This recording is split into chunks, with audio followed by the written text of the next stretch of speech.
आता बातमी आहे ठाण्यातून।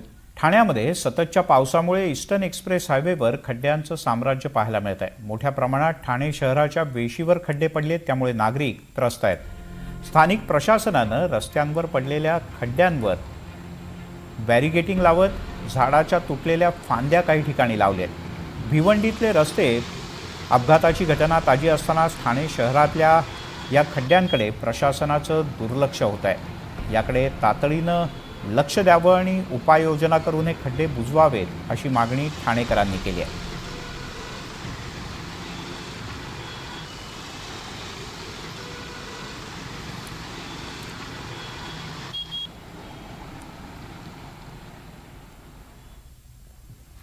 तिकडे अंबरनाथ शहरातील पूर्व आणि पश्चिमेला जोडणाऱ्या मुख्य उड्डाणपुलावरील रस्त्याची दुरावस्था पुन्हा एकदा समोर आली आहे।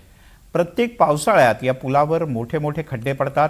वाहन चालकांना जीव मुठीत घेऊन प्रवास करावा लागतो। या खड्ड्यांमुळे वाहतुकीचा वेग चांगलाच मंदावतो, अपघाताचा धोका वाढतो। दररोज मोठ्या प्रमाणात वाहतूक कोंडी होते। मात्र या गंभीर समस्येकडे संबंधित प्रशासनाकडून पूर्णतः दुर्लक्ष होत आहे, अशी स्थिती आहे। अंबरनाथ वाहतूक शाखेच्या पोलिसांनी शेवटी पुढाकार घेत इथे खडी टाकली आणि वाहन चालकांची अडचण, वाहतुकीचा होणारा खोळंबा हे सगळं दूर करण्याचा त्यांच्या परीने प्रयत्न केला।